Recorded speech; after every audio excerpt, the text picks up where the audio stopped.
Chapter 34: Creating Detours Due to Road Delays While Doing Uber Eats or DoorDash.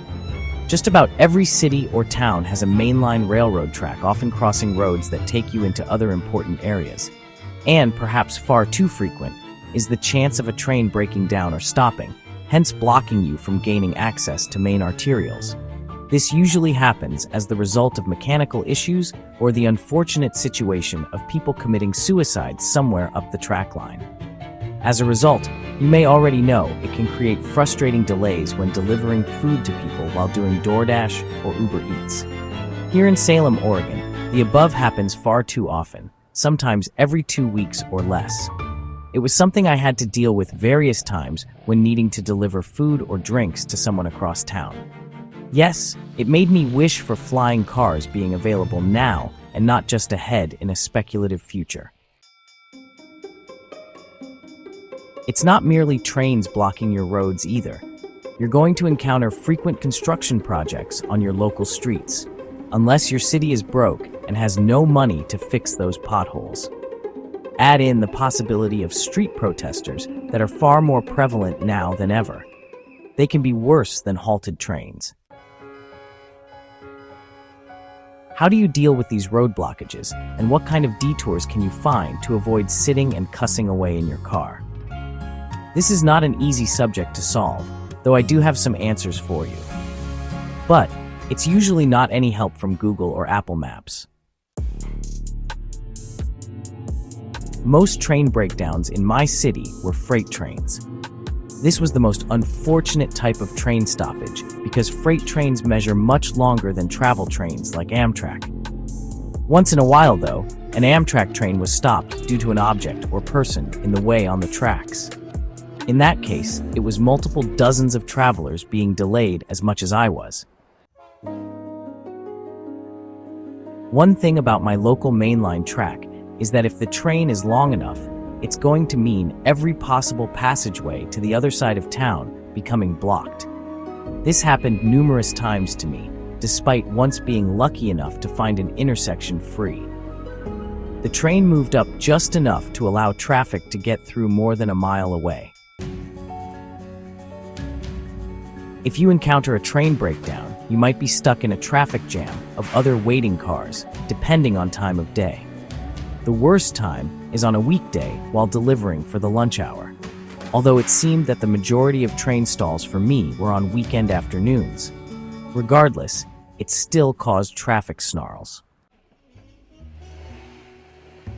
You'll probably find that most drivers around you will try to find a way to back up and get out of there. Whatever you do, don't just sit and spout every profanity. The first thing you need to do is get into the Uber or DoorDash chat box and tell the customer you're delivering to that you're delayed by a stopped train. You should be communicating with them already while on your way, as I've recommended here many times. Let them know you'll be delayed by the train, and you'll attempt to find a detour to get there as soon as possible. Most customers are going to be understanding about this, since there isn't a lot that can be done. On the other hand, if traffic manages to back up and clear out enough, you have a way to escape and find a detour. Here's a big problem, though. Uber and DoorDash's GPS system, which uses Google Maps as the default, doesn't offer any detours in emergency situations. The GPS still insists you take the route it thinks is best for you to get to the delivery destination. I managed to get out of the way and drive up the line to find a free intersection to drive through. Every time I did, the GPS would just take me back to the same street where the train was sitting. So I say to Uber and DoorDash, start adding detours on the GPS to avoid delays. There's always alternative ways to get anywhere, even if lifelong residents in a town or city may not know exactly what that is.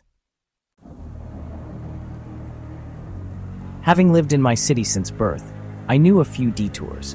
Even then, many stalled trains just blocked too many pass-throughs, making any detour impossible, if an hour-long delay going a longer way. Whatever you do, don't get out of your car and start making a run for it out of desperation. Your best bet is to study maps of your town or city as thoroughly as you can. Look at alternative places where you can drive under or over railroad tracks so you know exactly where to go if encountering a train that's stopped for likely hours. Roadblocks from construction. Yes, trains are the worst in road blockages because they're often stalled for at least an hour, if not more. Construction projects can also cause frequent delays, if not usually for more than 15 minutes. Still, it's worth calculating what this might mean for your deliveries without losing your patience. The good thing here is GPS systems sometimes pick up that there's construction going on in your city. When I used Apple Maps, it seemed to detect where construction was going on and sometimes outlined an alternative route.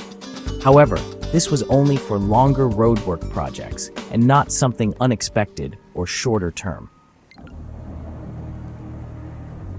GPS systems need more time to tell you what's going on with your local roads. Even then, it's not always completely accurate, as I found out. Despite roadwork signs usually showing you how to take a particular detour, it can take you way out of the way of your intended delivery point. Again, if this happens, go into the chat boxes and tell your customers you're stuck in a roadwork zone that's being held up by a flagger. The real culprit here is heavy traffic, having to wait while the flagger allows traffic from the opposite lane to drive through. Once in a while, you might encounter an impatient driver who doesn't understand the detours, hence them hurriedly driving through a blocked-off street. I did this once, though not as a DoorDash driver. Don't do this, since you'll piss off the nearby construction crew, not including possibly being fined for ignoring detours. We're living in very volatile times, and that means the chances of street protesters has grown tenfold in the last few years. Maybe your town or city is more fortunate in being politically neutral, but even here in Salem, Oregon, because it's Oregon's capital city, I found myself in the middle of some potentially testy protest events. These street blockages are even more problematic, since nobody really knows when a street protest is going to happen, unless you're one of the protesters seeing it scheduled on social media. For a DoorDash or Uber deliverer like yourself, this could potentially trap you in place for the same amount of time as a broken-down train. While my protester encounters were not during DoorDash delivery times, the potential was always there. If you find yourself in such an encounter, it's again imperative to tell your customer what's happening. They may be shocked when you tell them this, but they'll usually be understanding. In all likelihood, they've encountered street protesters themselves. To get out of the situation, try to find a quick place to turn around or take a side road. The sooner you can dodge a street protest, the better, even if going out of the way to your destination. Just don't get frustrated and try to drive through a crowd of people. Worse, it could lead to angry protesters trashing your car. Finding detours on your own. Again, it's a good idea to memorize all the main and side arterials within your city. If you've just moved to that city or town, get to know all the roads before you start delivering for DoorDash. The more you know about alternative routes, the better on DoorDash or Uber not taking it out on you for delivering late. Let's hope GPS systems can improve to allow for real-time detours in the event of road blockages. Why that isn't available already is proof corporations want to skimp on offering better technology for those who work for them. Sometimes you'll discover the routes GPS insists are the best way to reach your customer aren't really the best routes after all. You may find detour routes that shave delivery time at least by a couple of minutes. I've discovered a few better routes to arrive to familiar delivery points than the GPS initially told me.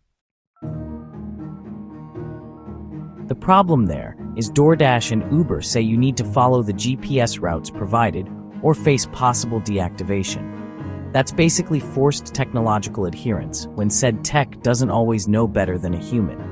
Routes I knew were better allowed me to prove to the bots my way was faster. Just like I said in Chapter 3 about finding your center street to find more delivery offers, it's time to find your best detours. A few might mean driving through a gravel road or a side street with Grand Canyon-level potholes. Whatever you do, don't drive through someone's yard or in spots that say no trespassing. In Chapter 35, I'll look at another road problem: increasing debris in U.S. roads. This can lead to constant flat tires, as I too often experienced. It's best to create a plan for tire maintenance, as in every day.